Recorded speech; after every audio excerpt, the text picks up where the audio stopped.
Le département lance les idées inspirées de la Haute-Marne. Les Hauts-Marnais débordent d'idées et méritent qu'elles soient mises en lumière. C'est pourquoi le département lance la 2e édition du concours Les idées inspirées de la Haute-Marne. Alors, si vous aussi vous êtes inspiré par la Haute-Marne, donnez de la visibilité et un élan à vos idées en déposant votre projet avant le 30 septembre sur le site pour être labellisé Idées inspirées de la Haute-Marne.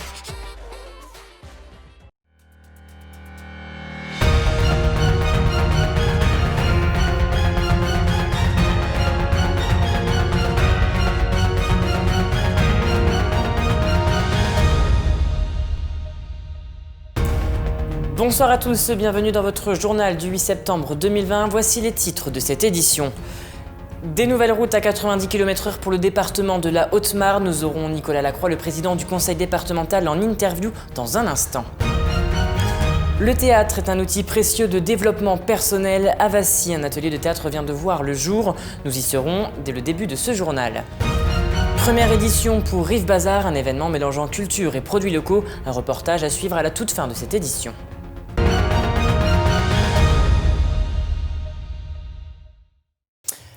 Je vous le disais en titre, en janvier dernier, le conseil départemental de la Haute-Marne a repassé 476 km de route à 90 km/h au lieu de 80 km/h imposés par le gouvernement. À partir du 15 septembre, 190 km de route du département vont également connaître un changement de limitation de vitesse et donc passer à 90 km/h.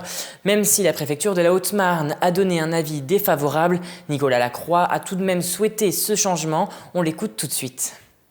Alors, la préfecture a donné un avis défavorable, ainsi que tous les services de l'État. Voilà, c'est une consigne nationale que la préfecture a suivie. C'est un avis. C'est un avis que nous n'avons pas suivi parce que en proposant 700 km de route sur nos 3900, nous avons vraiment fait une proposition raisonnable, réfléchie, et nous avons beaucoup d'arguments pour expliquer pourquoi ce choix. Nous n'avons pas proposé ces 700 km, 750 km de route par hasard. C'est vraiment un réseau qui est fait, qui est construit, qui est entretenu pour rouler à 90 km/h. Et j'ajoute que on parle bien de 90 km/h maximum, donc on doit aussi adapter sa vitesse. Pour l'instant, le bilan ne montre pas effectivement une augmentation des accidents sur le réseau qui est repassé à 90 km/h. Moi, je le dis très souvent, hein, le principal pour un réseau à 90, c'est son entretien régulier, sa signalisation, sa veille territoriale permanente. C'est l'engagement que j'ai pris sur ce réseau, d'être encore plus en proximité et l'entretenir encore plus. Tout autre chose, à présent, beaucoup de personnes se demandent comment travailler sur soi. Nombreux sont venus chercher la réponse grâce au théâtre. Chaque lundi, 8 amateurs participent à un atelier théâtre à Vassy. Il a été créé très récemment et il est porté par l'association Atelier Théâtre d'Air et Blaise et il bat d'ailleurs son plein. Un reportage réalisé avec Théo Raguin. Vous avez un train à prendre. Marcher dans l'espace, prendre possession du plateau, voilà les différents objectifs de ce premier cours de théâtre. Cela fait désormais quelques années que Nicole Perta anime des ateliers de théâtre, mais ce soir, c'est son premier à Vassy. C'est l'atelier number one d'une série qui va se dérouler au cours de l'année scolaire. Mais cette année, pour pouvoir participer aux ateliers, les comédiens doivent porter un accessoire particulier, un masque chirurgical. De plus, le nombre de personnes est limité. Les mesures sanitaires exigent qu'on ne soit pas plus de 10, mais au niveau théâtral, pour vraiment faire un bon travail, 10 c'est super comme nombre. Durant 36 semaines, les participants vont se prêter au jeu et réaliser différents exercices pour à la fin monter ensemble un spectacle. Ça se terminera par un spectacle que l'on commencera à bâtir au mois de janvier. Pour l'instant, l'idée de la représentation est lointaine. Les personnes sont venues ici pour se divertir, mais aussi faire un travail sur soi-même. Parce que moi, je travaille à mon domicile, je suis assistante maternelle, donc j'ai besoin de m'évader un peu de chez moi. Je venais ici pour prendre confiance, m'améliorer au niveau du jeu d'acteur, si on peut dire, et puis prendre du plaisir à être sur la scène, et voilà. Après 2 heures d'exercice et une ambiance apaisée, les participants en ressortent ravis. Alors, j'ai apprécié. Et j'en sors détendue. Fatigant, mais j'ai bien aimé. Dans quelques mois, ils seront devant un public, mais l'heure est encore au travail. Ce samedi à Poelmontier se déroulait la première édition de Rive Bazar, un événement qui a pour but de rassembler les 4 communes de Rive d'Hervoise, Droit, Poelmontier, Longeville-sur-la-Laine et Louz. Au programme, différentes animations culturelles étaient proposées, mais également un marché de producteurs locaux. Un reportage de Nicolas Fontaine.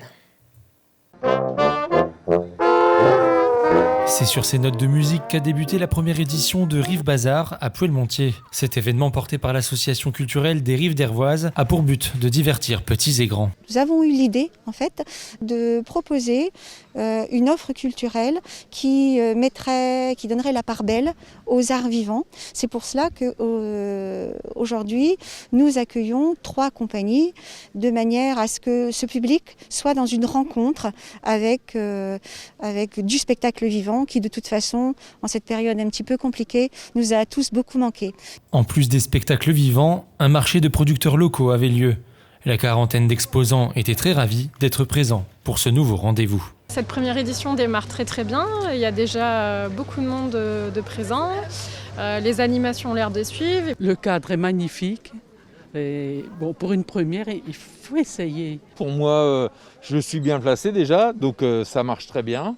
Et je fais découvrir mes produits que les gens ne connaissent pas forcément dans la région. Donc très bien, c'est une belle impression, le site est sympa et voilà. L'affluence des visiteurs leur a permis de gagner en visibilité, mais également de vendre leurs produits en ces temps difficiles. On n'a quasiment pas eu de marché où les 3/4 sont annulés au fur et à mesure. Donc on ne sait pas trop où on va, ni comment va se passer les fêtes de Noël aussi. Donc voilà, le moindre marché, on est tous présents. On n'a pas trop travaillé et là c'est l'occasion de faire connaître et puis de travailler un peu, quoi. Donc non, tout à fait, c'est bien d'être là. Les visiteurs présents sur ce site verdoyant ont pu participer à une balade comptée avec un parcours défini. Une activité majeure de cette manifestation. Donc 4 haltes qui seront animées par des histoires plus ou moins longues. Et cette déambulation première, finalement, a été suivie par un nombre relativement important de personnes déjà présentes sur le site. Et nous espérons que la seconde remportera le même succès. Entre théâtre, contes, musique ou encore produits locaux, cet événement aura rassemblé différentes forces vives du territoire. Et c'est la fin de cette édition, merci à tous de l'avoir suivi. Dans un instant, la météo de demain, et n'oubliez pas l'information continue sur puissancetélévision.fr. Toute l'actualité qui vous concerne, à voir ou à revoir, dès maintenant sur puissancetélévision.fr et sur notre application mobile.